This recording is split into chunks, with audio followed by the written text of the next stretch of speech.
संसद में ब्रजभूषण शरण सिंह पर लगे आरोपों की होगी जांच। 7 सदस्यीय कमेटी जांच के लिए गठित। मैरी कॉम योगेश्वर दत्त कमेटी में शामिल। पीएम मोदी ने 71,000 नियुक्ति पत्र बांटे। बोले भर्ती प्रक्रिया अब ज्यादा कारगर और समयबद्ध हुई है।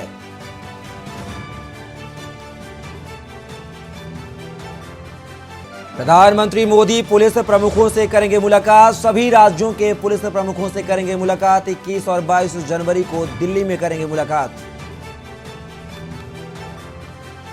जोशीमठ में भारी बर्फबारी, मकानों को गिराने का काम रुका। बर्फबारी के चलते रुका ध्वस्तीकरण का कार्य। प्रभावित राहत कैंप में सामान हो रहा बर्बाद। जम्मू कश्मीर पहुंची राहुल की भारत जोड़ो यात्रा। परमवीर चक्र विजेता बाना सिंह ने राहुल को दिया समर्थन। बारिश रुकी तो टी शर्ट में उतरे सड़क पर। और गाजीपुर में सीएम योगी का विपक्ष पर प्रहार। पूर्वांचल एक्सप्रेसवे और गंगा विलास का किया जिक्र।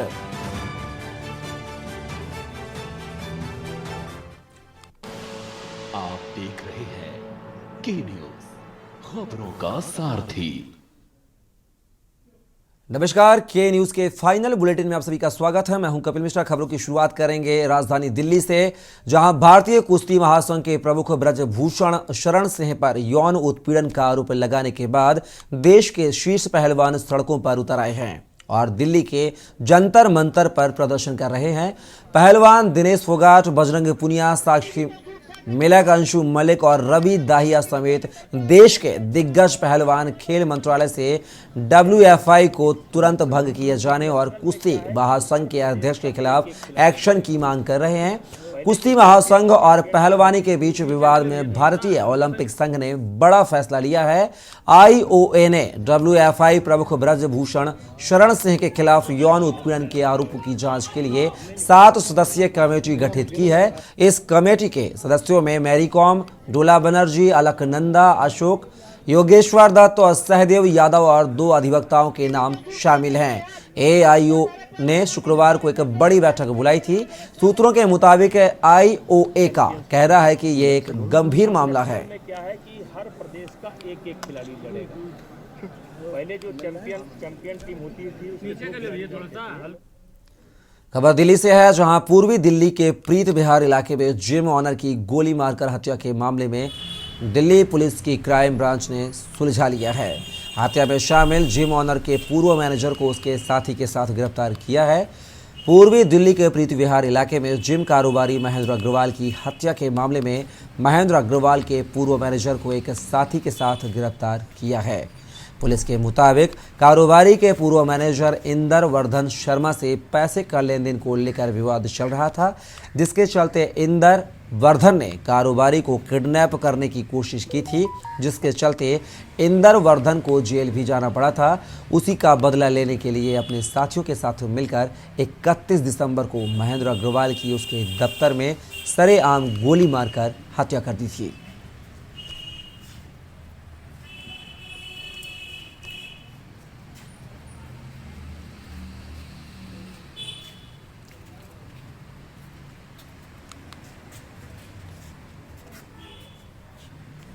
मुक्तसर के कोटकपुरा रोड पर गुरु अंगद देव नगर में जूतों के व्यापारी के घर पर सुबह 6:30 बजे नेशनल इन्वेस्टिगेशन एजेंसी की टीम ने अचानक दबिश दी। टीम ने करीब 6 घंटे व्यापारी से पूछताछ की। सूत्रों की माने तो NIA की टीम ने व्यापारी के घर से नकदी व जरूरी दस्तावेज कब्जे में लिए हैं। बताते हैं कि व्यापारी पंजाबी व लाहौरी जूतियों का होलसेल का काम करता है। सूत्रों के अनुसार व्यापारी के पाकिस्तान के लाहौर से तार जुड़े हुए हैं और रुपयों का लेन देन भी चल रहा है। इसी वजह से NIA की टीम का संदेह है कि कहीं व्यापारी देश विरोधी गतिविधियों में लिप्त तो नहीं है। इसके चलते टीम ने सुबह 6:30 बजे व्यापारी के कोटकपुरा रोड स्थित घर में अचानक पहुंचकर छापेमारी शुरू कर दी है। दोपहर करीब 12:30 बजे तक 6 घंटे जांच चलती रही। NIA की टीम घर से बाहर निकलते समय काफ़ी सामान अपने साथ जब्त कर बाहर लाती नजर दिखाई दी।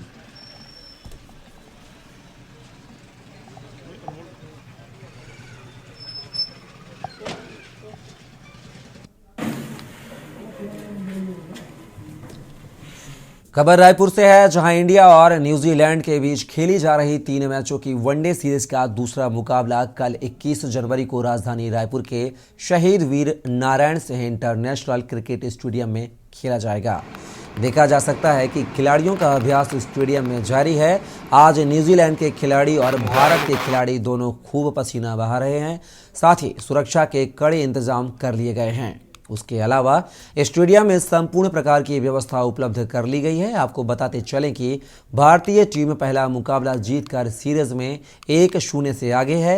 ऐसे में न्यूजीलैंड टीम दूसरे मुकाबले को जीतकर सीरीज बराबर करना चाहेगी।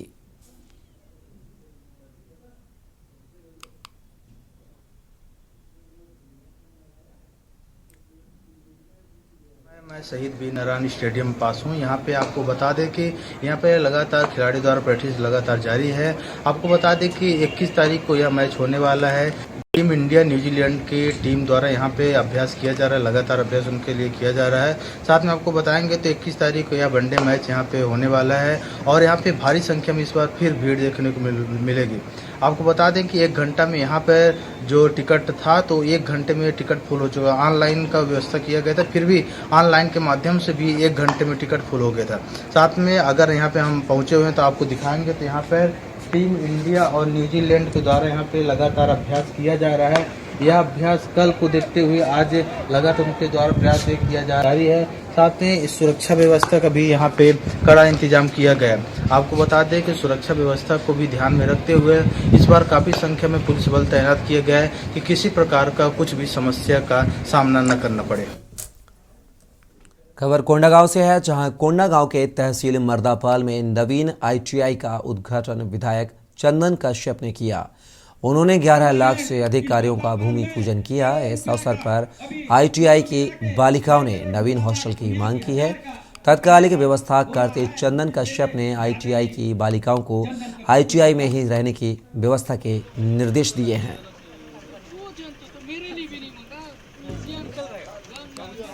तो मैं आदरणीय मुख्यमंत्री भूपेश बघेल छत्तीसगढ़ शासन को धन्यवाद और बधाई देता हूँ, क्योंकि उनके आशीर्वाद से ही हम आज औद्योगिक प्रशिक्षण संस्थान भवन का लोकार्पण किए हैं, जिनकी लागत 3,28,20,000 रुपया थी और साथ ही 100 सीटर छात्रावास 2,88,00,000 रुपये से निर्मित भूमि पूजन किया और साथ ही तहसील कार्यालय से छोटे किलोमीटर वहाँ तक 3 किलोमीटर सड़क जो डामरीकरण होगी, पुल पुलिया सहित होगी, जिसकी लागत 3,33,00,000 रुपया है।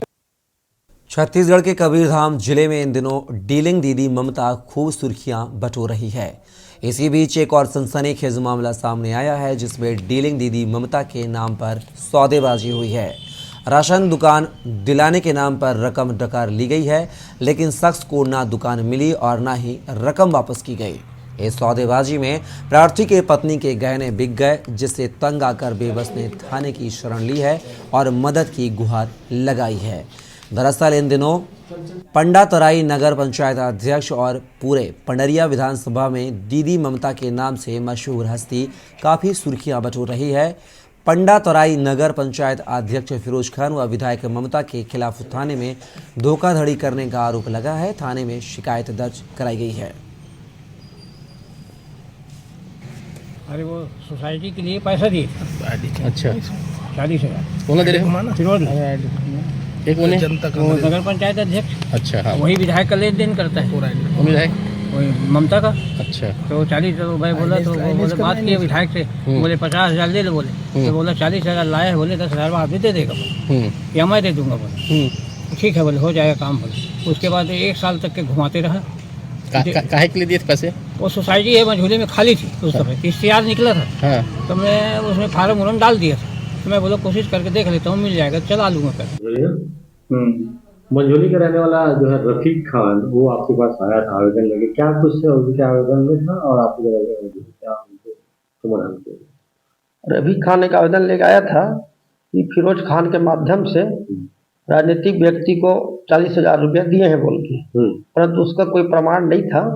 और उसके बाद उसने आवेदक स्वयं बोला मैं इसके गवाह को पेश करूंगा। तो हमने बोला ठीक है, गवाह पेश करो, साबित करो। उसके बाद उसने आवेदन छोड़ चला गया। मध्य प्रदेश राज्य राष्ट्रीय शिक्षा नीति में देश का दूसरा राज्य है जहां पर राष्ट्रीय शिक्षा नीति लागू की गई है।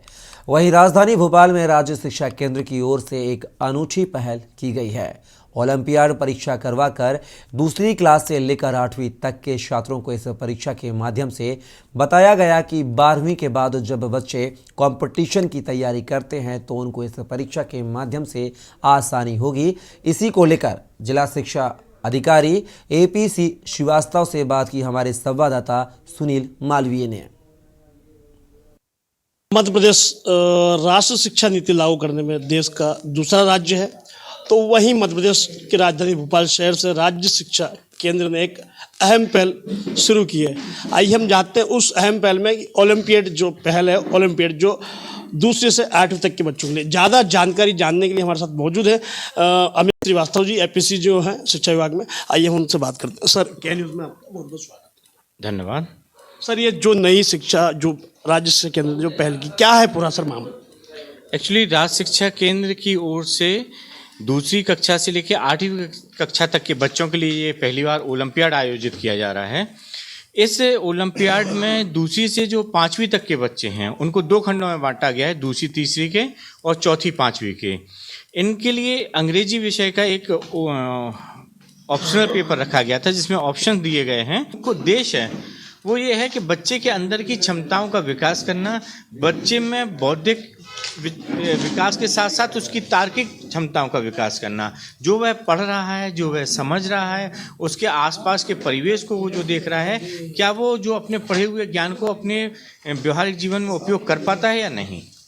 तो ये थे हमारे साथ APC श्रीवास्तव जी। इनका निश्चित तौर से कहना है कि ये जो OMR सीट का जो एग्जाम लिया जा रहा है, इससे जो बच्चे हैं दूसरे से 8वीं तक के, उनके जो तार्किक ज्ञान है उनको पहचानने की जरूरत है। इस प्रकार बच्चों को जो कॉन्फ्रेंस की जो तैयारी भी करते हैं उसमें जो अमन एकदम से करते हैं, तो वो अभी दूसरी क्लास से उनको अगर बता दिया है तो वो लोग जब उस कॉम्पिटिशन की तैयारी करेंगे तो वो लोग बिल्कुल स्ट्रॉन्ग हो जाए। कैमरा पर्सन इकबाल के साथ केंद्र इंडिया, सुनील मालवी।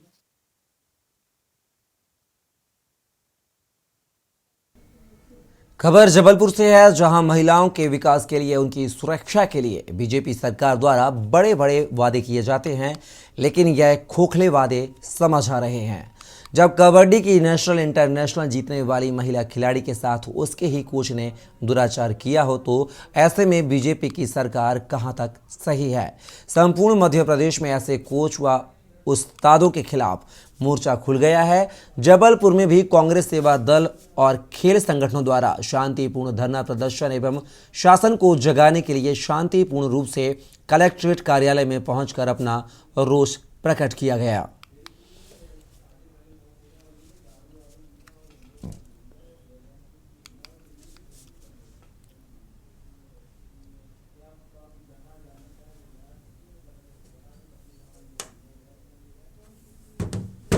खबर जबलपुर से है जहां 8वें दिन भी लैबोरेटरी टेक्नीशियन जारी रहा। लैब असिस्टेंट, लैब अटेंडेंट की हड़ताल जारी है।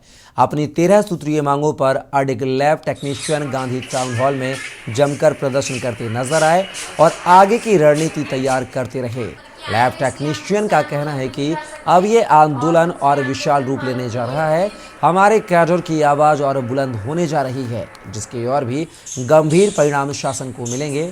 हमारे साथ साथ मेडिकल कॉलेजों के हमारे सभी साथियों ने सरकार को चेतावनी दी है कि मेडिकल कॉलेजों में अब आने वाले दिनों में जांच सेवाएं प्रभावित होंगी और वह भी अनिश्चितकालीन आंदोलन का हिस्सा बनेंगे। लैब टेक्नीशियन का मध्य प्रदेश के इतिहास में यह पहला आंदोलन है जिसमें समस्त जिले के लैब टेक्नीशियन आंदोलन कर रहे हैं।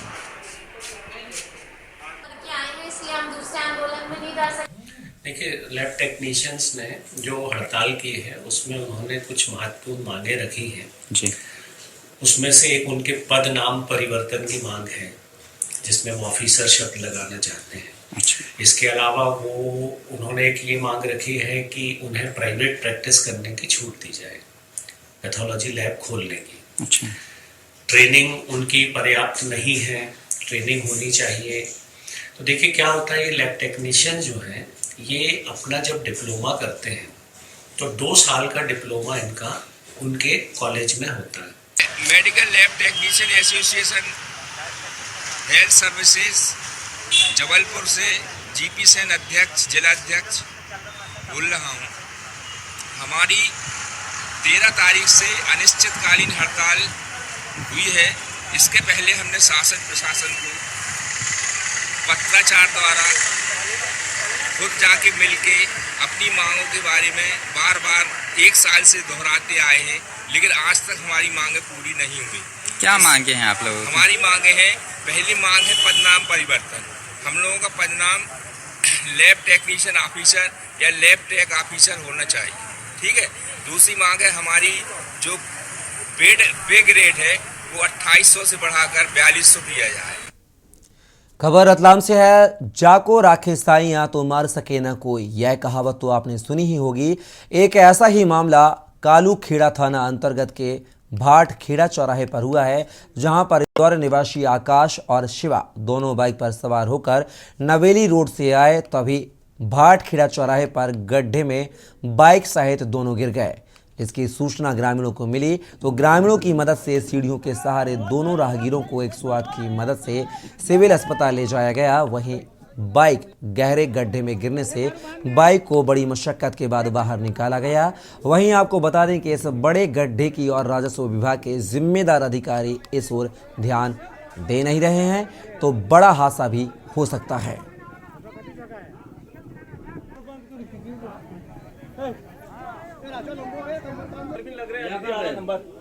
तो यहाँ किसके आए थे? खबर गोंडा से है। कुश्ती संघ के राष्ट्रीय अध्यक्ष व बीजेपी सांसद ब्रजभूषण शरण सिंह की प्रेस कॉन्फ्रेंस आंख मिचोली का खेल बन गई है। बता दें, पहले दोपहर 12 बजे ब्रजभूषण शरण सिंह की प्रेस कॉन्फ्रेंस होनी थी, जिसके बाद प्रस्तावित समय को बदलकर शाम 4 बजे प्रेस कॉन्फ्रेंस की बात कही गई। लंबे समय के बाद जैसे ही 4 बजते ही वैसे ही मीडिया पीसी के लिए पत्रकार अलर्ट हुए, वैसे फिर समय बदल दिया गया और 6 बजे का समय रख दिया गया। उसके बाद तमाम कयासों और अफरा तफरी के बाद गोंडा सदर विधायक प्रतीक भीषण सिंह व भारतीय कुश्ती संघ उपाध्यक्ष करण भूषण सिंह स्टेज पर आते हैं और WFI अध्यक्ष ब्रजभूषण शरण सिंह द्वारा होने वाली प्रेस कॉन्फ्रेंस रद्द होने की जानकारी देते हैं। 12 घंटा इंतजार करने के बाद पत्रकारों का समूह निराश होकर वापस लौटना पड़ा। ऐसे में सवाल खड़ा होता है कि जिस प्रेस कॉन्फ्रेंस कर आरोप प्रत्यारोप के पीछे की साजिश का पर्दाफाश करने की बात कही जा रही थी, लेकिन प्रेस कॉन्फ्रेंस न होने पर खुद में भी एक बड़ा सवाल खड़ा कर रहा है।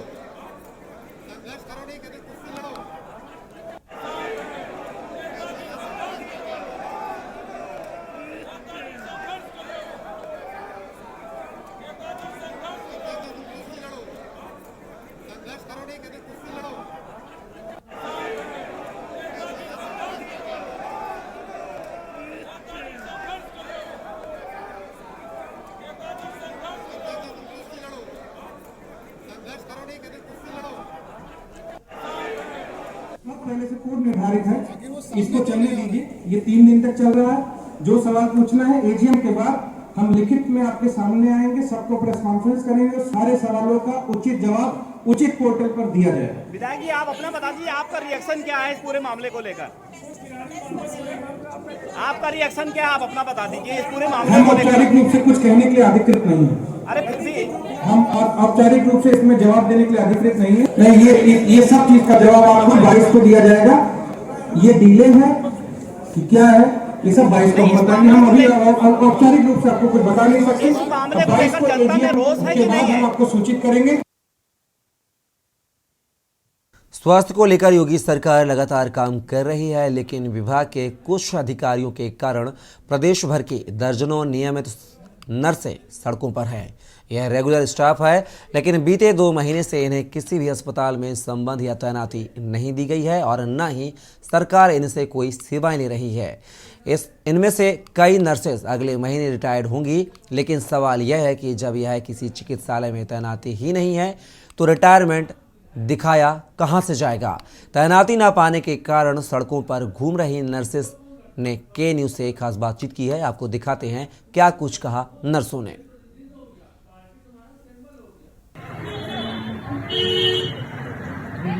उत्तर प्रदेश की योगी सरकार जहां चिकित्सा सेवाएं दुरुस्त करने के लिए तमाम काम कर रही है लगातार, चाहे वो चिकित्सा शिक्षा विभाग हो या स्वास्थ्य विभाग हो, लेकिन कुछ अधिकारियों की कारगुजारी के चलते तमाम, अगर पैरामेडिकल स्टाफ की बात करें, नर्सेस की बात करें, तो उनके आगे समस्याएं भी खड़ी हो रही हैं।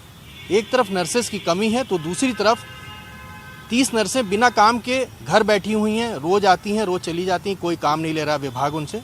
महानिदेशक भी तमाम इस बात को लेकर के भी कोई साफ जवाब नहीं देती। हमारे साथ वो तमाम नर्सेज हैं आज मौजूद जो अपने दर्द को बताएंगी, क्या समस्या है, किस तरह की दिक्कत आ रही है। सबसे पहले तो हम बात करेंगे जो नर्सेज संवर्ग के अध्यक्ष हैं, उनसे हम बात करेंगे। क्या समस्या है अशोक जी? मैं ये कहना चाह रहा हूँ कि केवल राम मनोहर लोहिया अस्पताल नहीं, सिद्धार्थ नगर, देवरिया, गाजीपुर, संत कबीर नगर, ऐसे जितने भी जिला अस्पताल को मेडिकल कॉलेज बनाया गया है, सब जगह से मिला के कुल 100-150 लोग यहाँ पे आ चुके हैं। तो ये कौन से इतने बड़े डीएम या जिले की नीति निर्धारित करने वाले लोग, इनको सेवा करना है। 2 महीने से माननीय योगी जी रात दिन हम लोगों के लिए, प्रदेश की जनता के लिए जुटे हुए हैं कि अस्पताल बने, वो बने। 2 महीने से ये करीब 35 लोग ये और 12 लोग बाहर के, सब लोग बैठे हुए हैं। ये तो खैर नेता हैं, लेकिन खास तौर से अगर जो कर्मचारी उनकी बात करेंगे, आपका रिटायरमेंट भी शायद 2 महीने बाद है। इनका रिटायरमेंट है 2 महीने बाद और इनको ज्वाइनिंग नहीं दी जा रही है। अभी अगर ये रिटायर हो गई और इनको ज्वाइनिंग नहीं मिली तो सबसे बड़ी समस्या आएगी इनकी पेंशन को लेकर के। कहाँ से पेंशन बनेगी, किस अस्पताल से रिटायर होंगी, ये तमाम दिक्कतें हैं। क्या कहेंगी आप? हाँ, हम कहना चाहते हैं कि मुझे जल्द से जल्द ज्वाइनिंग दी जाए और बाहर न भेज करके सभी हमारी स्टाफ नर्सेस को यहीं लखनऊ में ही किया जाए बिना। देखिए आप, मैं शिखा सक्सेना, आरएमएल से मैं रिलीव हुई, प्रतिनियुक्ति पद पे कार्य कर रही थी, फिर मैं रिलीव हो गई। उसके बाद यहाँ पे 2 महीने से हम लोग स्वास्थ्य भवन आके अटेंडेंस लगाते हैं, टहलते हैं, बस यही हो रहा है। हम लोगों को कोई भी पद सहित कहीं पे भी समायोजन नहीं किया। यहाँ तक कि यहाँ 64 स्टाफें जो थी, 119 लोग हम लोग रिलीव हुए थे। हम लोगों का समायोजन होना चाहिए जल्द से जल्द, क्योंकि हम लोगों की आर्थिक स्थिति को देखते हुए हमारी EMI जाती है, बच्चों की फीस है, और बच्चों की फीस है, काफ़ी हम लोगों को दिक्कतों का सामना करना पड़ रहा है। उसके साथ साथ हम लोगों को महिला की संवर्ग को देखते हुए हम लोगों का 20 सत्र में अगर बाहर ट्रांसफ़र होता है तो हमारा परिवार भी उस चीज़ से बहुत सफ़र करे, क्योंकि हमारे सास ससुर वो एक हम भी अनीता सिंह आरएमएल हॉस्पिटल से एक तरफा रिलीव किए गए हैं, जिसमें कि 2 महीने हो गए सैलरी नहीं मिली है। और मेरे पति को कैंसर है, उस कैंसर के नाते इलाज कैसे कराइए बताइए आप। किस तरह से हम लोग झेल रहे हैं, पूरा परिवार हमारा झेल रहा है। मेरे हस्बैंड को इलाज नहीं मिल पा रहा है, हम बहुत ज़्यादा परेशान हैं हम लोग। अरे हमारे नाते सबका हर बुरा हाल है सर, हम लोग बहुत परेशान हैं। आते हैं 10 बजे, यहाँ बुला लेते हैं, भगा देते, जाइए जाइए आप लोग जाइए। हम लोग यहाँ गोल ब्लॉक पे बैठे रहते हैं, 4 महीने बैठे। ये वहाँ के बाबू लोग भगा देते हैं, शिवशंकर है, कमलेश, सब भगा देते हैं। नर्सिस के समायोजन को लेकर के लगातार महानिदेशक स्वास्थ्य ने भी अपना प्रस्ताव शासन को भेजा हुआ है, लेकिन समस्या उनके आगे सबसे ज़्यादा है कि जिनका रिटायरमेंट फरवरी में है। ऐसे में खुद हम बात करेंगे महानिदेशक स्वास्थ्य लिली सिंह से हमारी। मैम, जो रिटायर हो रही हैं नर्सेस फरवरी में, उनके लिए समस्या सबसे बड़ी है, आप क्या कहेंगी? उनके लिए भी पत्र लिखा है मैंने शासन के लिए, एक रिमाइंडर की है, उनका शीघ्र पोस्टिंग कर दी जाए। रिटायरमेंट का जिन लोगों का ड्यू है फरवरी में, मार्च में है, इसलिए इस काम को, उनकी फाइल को जल्दी पास कर दिया जाए। उनकी नियुक्ति के लिए, अनुमोदन के लिए गया। कितना समय लगभग लगेगा टोटल अगर बात करें? अब ये तो हम कैसे बता सकते हैं, समय तो वहाँ पर आप बता सकते हैं ना कितना हो जाना चाहिए। तो महानिदेशक स्वास्थ्य ने भी कहा है कि प्रस्ताव भेजा जा चुका है शासन में। अब निर्णय शासन को लेना है कि आखिर जो समस्याएं नर्सेस के आगे चल रही हैं उनको समायोजित कितनी जल्दी कर सकते हैं, क्योंकि सवाल उन रिटायर नर्सों का है जो कहीं बिना तैनाती के रिटायर्ड हो जाएंगी तो उनकी पेंशन को लेकर के आगे समस्या होगी। हालांकि महानिदेशक स्वास्थ्य ने अपनी तरफ से प्रस्ताव भेज दिया, अब इंतजार शासन की तरफ से है। कैमरामैन रियाज। फिलहाल खबरों में बस इतना ही। आप बने रहिए के न्यूज़ इंडिया के साथ।